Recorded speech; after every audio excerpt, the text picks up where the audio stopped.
With the current health climate, we are getting a lot of requests for users to work remote. In working remote, what we need to make sure that we're doing is keeping security foremost in mind. There are a couple of different options for working remote. If you are set up with a firewall and a secure VPN, that is certainly one option. And with the secure VPN that we offer through our WatchGuard firewalls, there is two-factor authentication that adds another level of security.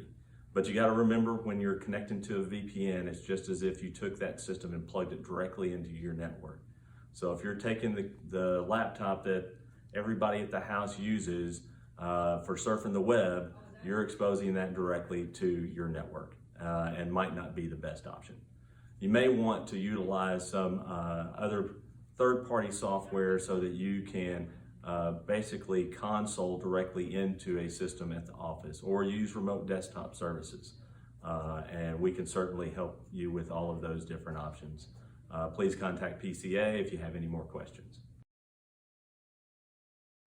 Hey there, I just wanted to send a quick video to remind us of some 5 keys to be a better remote worker. First off, yourself. You are the best defense. You have several layers of security, but the attackers know that you are the weakest link in that security, which also, for me, means that you are the best defense. Increase your defense by reading phishing emails, reading the emails and looking for those phishing red flags. Be on the lookout for emails, phishing emails that pretend to be from someone that they're not. I suspect we'll be getting emails from World Health Organization, the CDC. It's tax season, so the IRS.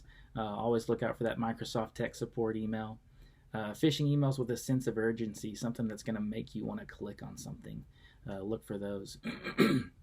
If the email looks like it's from someone that you know, but the wording is off, then be on guard. Know that that's a red flag, and remove that email from your inbox. Your home, your wireless in your home.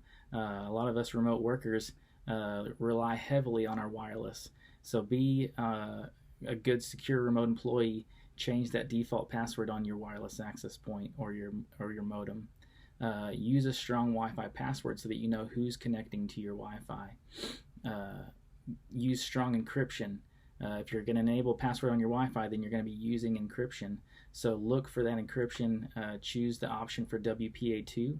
That's the highest level of encryption that you can choose on your access point right now. Do not choose WEP or WPA. That is not the best encryption for a secure remote employee.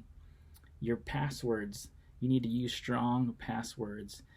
For me, I recommend and follow the SANS recommendation of using passphrases. Passphrases are more strong, more secure passwords. Use 4 5-letter word passwords or words for your password so that it's easier to type, easier to remember. You don't have to do the finger gymnastics to type that complex password that we used to think was complex and tricky, but is actually easier to crack than a passphrase. Use different and unique passwords for all of your sites. We all have many online accounts and many accounts to access a bunch of different information.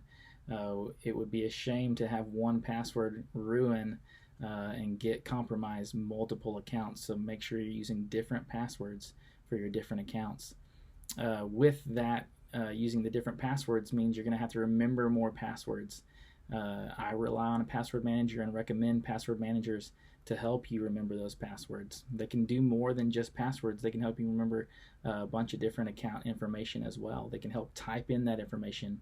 It'll lower your stress level, I promise you. If you're going to use password managers, and even if you have online accounts, rely on 2FA. Start enabling 2FA, two-factor authentication or multi-factor authentication, to help better protect your accounts. That could be one of the best ways to protect those online accounts. Password managers especially need to have 2FA enabled on them. 2FA relies on using your password. That's one form of authentication, and then it also will use something like your fingerprint or a code on your phone. That would be the second form of authentication. So make sure you use the security measures to do that. Your updates, run those system updates. Your operating system needs to be updated. Your devices, your phones, they need to be updated.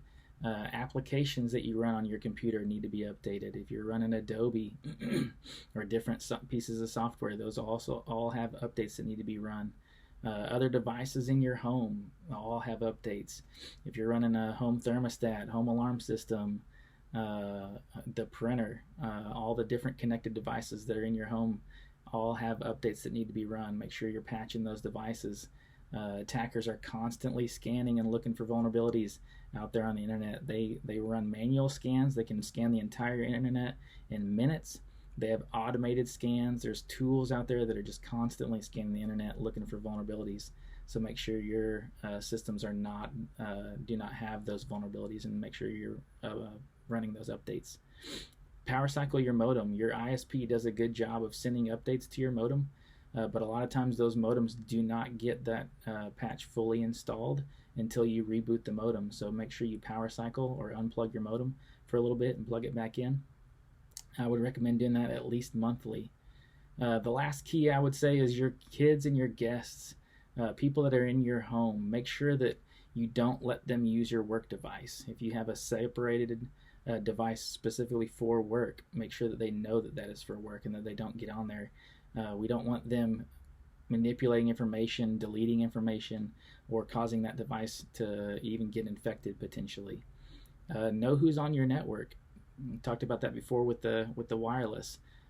Make a password for your wireless so that you know who is connecting to your network. Educate about online safety. It's a good thing. There's a lot of good information out there for good online practices. So educate your family on that. Hopefully this is a good reminder and will help us all be more secure as we work remotely. Hello on a beautiful day from Arkansas. My name's Tony Fry. I'm the Director of Communications at PCA Technology Solutions. And yes, I'm working from my pasture. I've got 5 questions for you today. As businesses have been affected by the COVID-19 outbreak, I've got a question of, are you able to work remotely during this outbreak? Does your company have the business continuity plan in place to keep you connected and your employees working remotely? Do you have multiple internet connections or bandwidth to support working remotely? Does your company phone system allow you to work remotely, and does it meet your conferencing needs? Last question is, PCA Technology Solutions, we have the technology. Will you allow us to provide the solution? Thank you. Have a wonderful day.